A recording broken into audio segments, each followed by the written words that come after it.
Bagaimana caranya menjadi diri sendiri?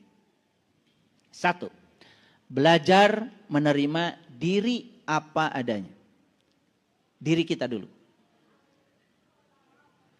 Dua, mengenali diri sendiri. Udah kenal belum sekarang? Baru kenal ya golongan darahnya? Tipenya belum? Harus kenal. Dirimu itu tipe otaknya apa? Bahkan tipe otak itu ada hubungannya dengan dunia kerja. Bidang apa yang harus digeluti supaya berkah? Jangan-jangan tipe otaknya tidak sesuai dengan tempat sekarang bekerja. Makanya kurang terus. Udah gitu nyalahin istri. Ini gaji sudah saya serahkan semuanya. Harus cukup. Keheula, sabaraha. Memang semuanya udah diserahkan. Tapi semuanya itu 1 miliar, 100 juta, 100.000. Sama, 100.000 diserahkan semua. Begitu tidak cukup langsung, kok boros amat? Ya Allah. Geus puguh saeutik, nyebutnya kan boros. Ya kalau 100.000 pengen 1 tahunnya beli kalender. Nah, kalau kita udah kenal. Nih saya kasih tahu. Kalau ada masalah keluarga, konflik terutama ekonomi, pesannya sederhana kok. Kita harus cari uang lebih banyak lagi. Gitu aja. Jadi kalau istri boros, nggak usah usil. Berarti pesan semestanya, saya harus cari uang lebih banyak lagi. Gitu aja.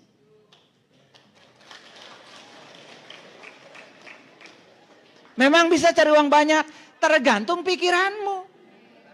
Kalau sudah mengatakan saya tidak bisa, itu tidak mungkin, ya sudah selamat tinggal.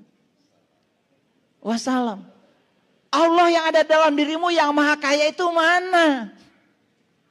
Ini saya ngomong pakai pengalaman loh. Yang saya bicarakan ini pengalaman. Saya juga pernah berada dalam situasi seperti itu. Karena apa? Maaf ya. Karena yang diinsolkan orang tua saya dulu, yaitu ya banyak sekali batasan-batasan di sini. Dan kemudian saya nggak mau di situ. Saya keluar dari zona itu. Saya harus keluar. Allah saya maha kaya. Allah saya maha luas. Allah saya maha agung. Allah saya maha besar. Allah saya maha berkehendak. Itulah pentingnya kita mengenal diri kita. Begitu kita kenal diri kita, kita kenal Tuhan kita. Lalu kita menjadi tahu cara memperlakukan diri ini. Itu hadirin. Yuk kita bangkit ya. Bangkit. Jadi kenapa hidup kita serba terbatas? Jawabannya sederhana. Semua batasan-batasan hidup kita diciptakan oleh pikiran kita sendiri. Yuk sekarang pikirannya dibuka. Kalau ada orang yang ngajak, minggu depan kita jalan-jalan ke Bali yuk. Oh insya Allah pasti saya pergi. Gitu, jangan artos di mana. Abdi mah boroh-boroh ka Bali. Tuang oge sesak. Murang kali kecan mayar. Nguntui tak keluhan. Betul? Udah. Tidak sadar ketika sedang mengeluh kita sedang berdoa. Menarik yang susah ke dalam kehidupan kita. Itu namanya hukum tarik menarik. Makanya stop mengeluh. Daripada mengeluh lebih bagus bekerja. 3. Jangan bandingkan diri kita dengan siapapun. Karena diri kita unik. Yang keempat, jangan memikirkan perkataan orang lain tentang diri kita. Yang kelima, cintai yang sedang kita kerjakan. Atau kerjakanlah yang kita suka dalam hidup ini. Jangan mengerjakan yang kita tidak suka, tidak akan berkembang. Ini saya kasih tahu ya. Kalau tidak cocok bekerja di sebuah tempat dan merasa bekerja itu sebagai beban, keluar. Ada tempat lain yang disediakan buat Anda. Jauh lebih hebat dan menyenangkan. Di situ Anda akan berkembang. Jangan batasi, jangan takut. Wah kalau saya keluar dari situ nanti gimana? Udah gimana sebentar, nanti juga berubah. Udah jelas kerja di situ gak cukup. Udah jelas kerja di situ setiap gajian bikin konflik di rumah. Keluar. Percaya sama saya. Allah menyediakan tempat yang lebih hebat buat kita. Kalau kita tidak senang di situ, berarti isyarat dari Allah. Ini bukan tempatmu, bukan. Ada tempatmu yang lebih menyenangkan. Sampai suatu saat kita melakukan pekerjaan itu, kita tidak merasa bekerja lagi. Sok, sekarang temukan pekerjaan yang kalau kita melakukan itu, kita tidak merasa bekerja lagi. Senang saja. Kalau sudah senang, saksikan saya, pasti akan berkembang. Dan kita akan menemukan keberkahan di situ. Luar biasa. Jadi yang keenam, temukan personal genius zone. Temukan kita jenius di bidang apa. Yang ketujuh, temukan makna hidup.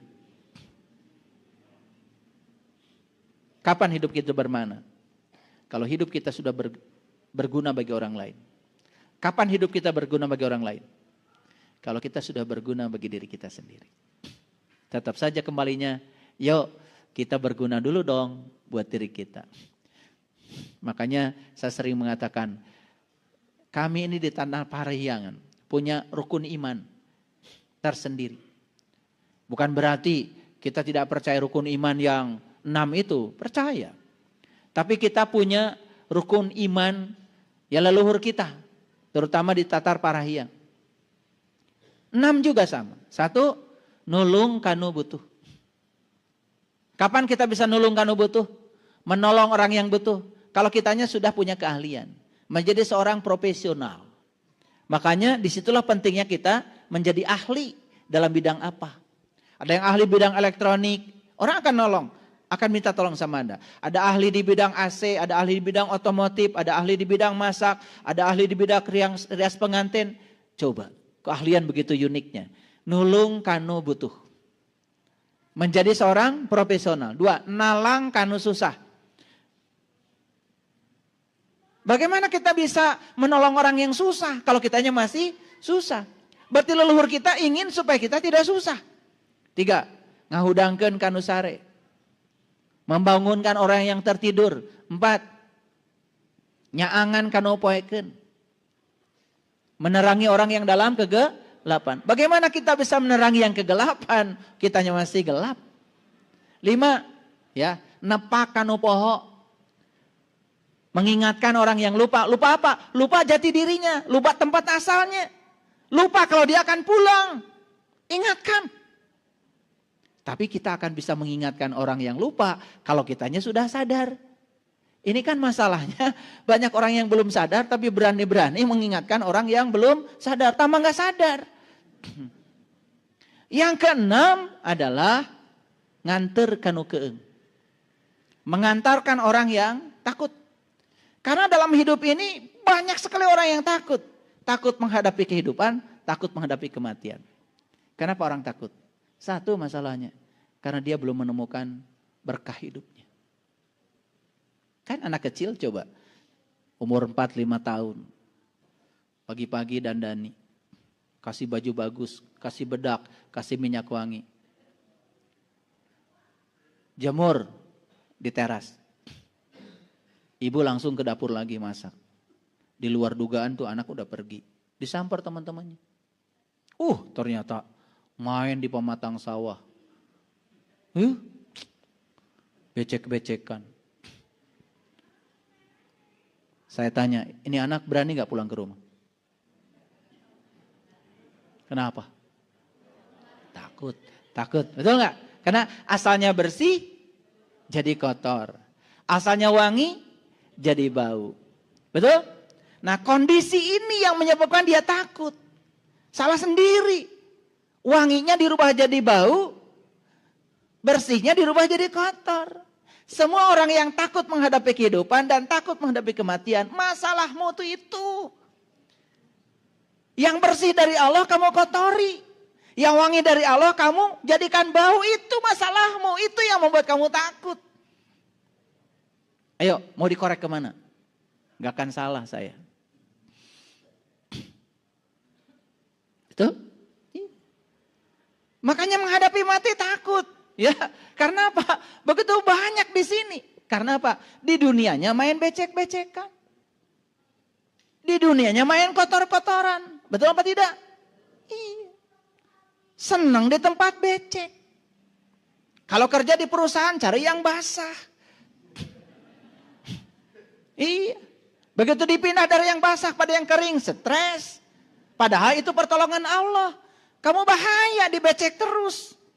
Dipindahkan ke tempat kering. Tuh, stres malah. Senang di tempat basah. Aneh.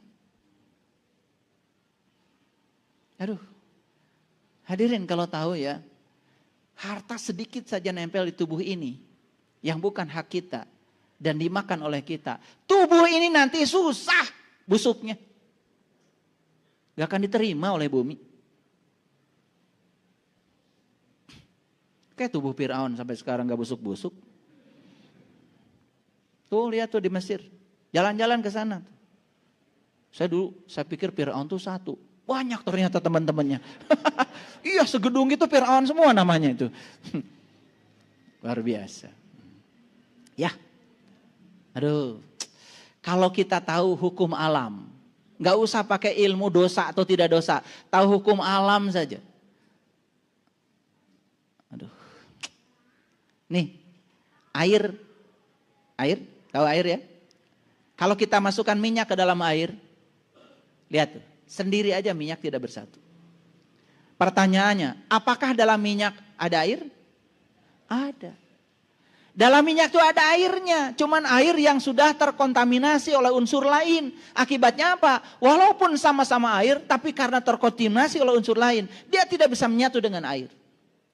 Nih jiwa ini berasal dari Allah, harus kembali kepada Allah. Kata Allah, la yamassuhu illal mutahharun. Tidak ada yang bisa menyentuhku kecuali orang-orang yang suci.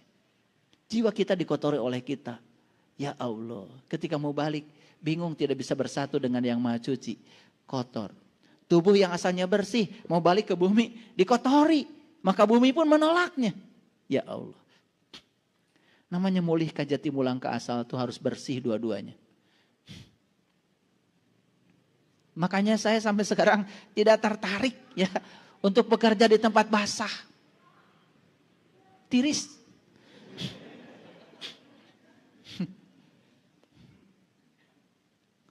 Ya. Di tempat yang kering aja, tapi berkahnya banyak. Iya, bisa, tergantung pikiran kita. Jangan terpengaruh, ya. Yang haram aja katanya susah, apalagi yang halal. Itu salah, ya. Jadi cari duit itu biar banyak dan halal. Gitu aja.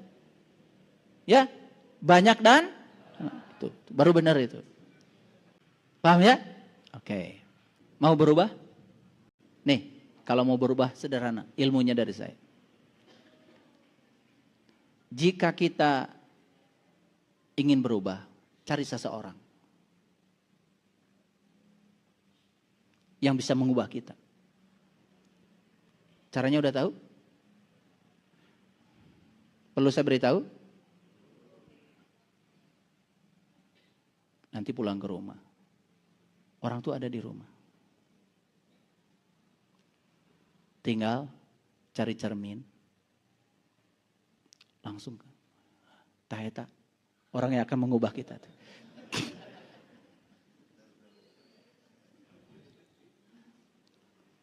Kalian itu gimana sih mikirnya? Kan saya bilang, ingin berubah? Ingin. Caranya gimana? Cari orang yang akan bisa mengubahmu. Sudah tahu caranya? Nanti pulang ke rumah, cari cermin. Ya, begitu. Nah, di situ akan ketemu dengan orang yang akan mengubahmu. Sederhana ilmu dari saya. Saya tidak mengajarkan ilmu nujum. Ini ilmu sains ini, ya. Paham ya? Mulai sekarang coba. Jangan puas dengan hubungan yang tidak akan membuat kita menjadi diri kita sendiri. Usahakan kita selalu menciptakan hubungan itu, di mana di hubungan itu kita difasilitasi untuk menjadi diri sendiri. Jangan puas dengan hubungan yang membuat kita gagal menjadi diri kita sendiri.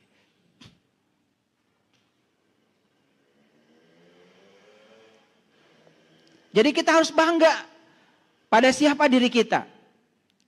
Dan jangan malu dengan cara orang lain melihat diri kita. Kan kebanyakan kita menjadi orang lain itu karena kita malu ketika orang lain melihat diri kita. Itu adalah hambatan yang akan membuat kita gagal menjadi diri kita sendiri. Jadi hidup itu bukan tentang mendapatkan apa yang kita inginkan, tetapi tentang menghargai apa yang kita miliki dan sabar menanti terhadap apa yang akan menghampiri. Selama ini apa yang kita idam-idamkan dalam hidup? Selalu kita itu memiliki prinsip dalam hidup mendapatkan yang kita inginkan. Bukan menghargai apa yang sudah kita miliki saat ini. Coba belajar menghargai yang sudah kita miliki saat ini.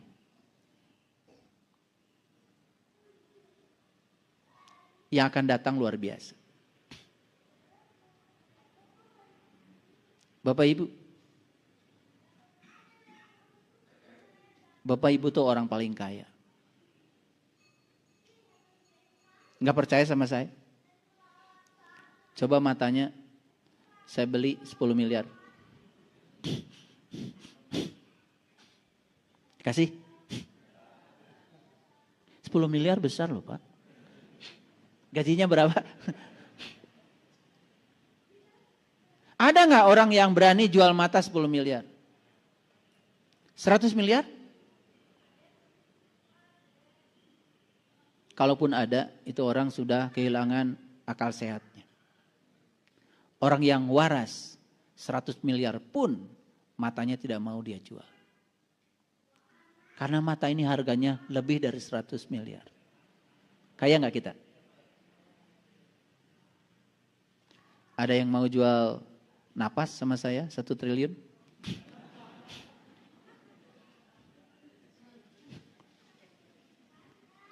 Sekarang bernafas. Berapa harga nafas? 1 triliun? 10 triliun? Lebih. Kaya nggak kita? Terus kenapa kita sering merasa kalau diri ini miskin? Tidak punya apa-apa. Masalahnya itu karena kita tidak menghargai apa yang sekarang kita miliki. Betul nggak? Yuk, sekarang belajar menghargai semua yang kita miliki. Oh, saya sekarang masih bernafas. Dengan nafas ini, berarti Allah masih mau menggunakan saya untuk kepentingan Dia. Dengan nafas ini, saya bisa melihat. Dengan nafas ini, saya bisa mendengar. Dengan nafas ini, saya bisa melakukan banyak aktivitas. Dengan nafas ini, tubuh saya menjadi berwibawa. Dengan nafas ini, tubuh saya menjadi berharga. Betul?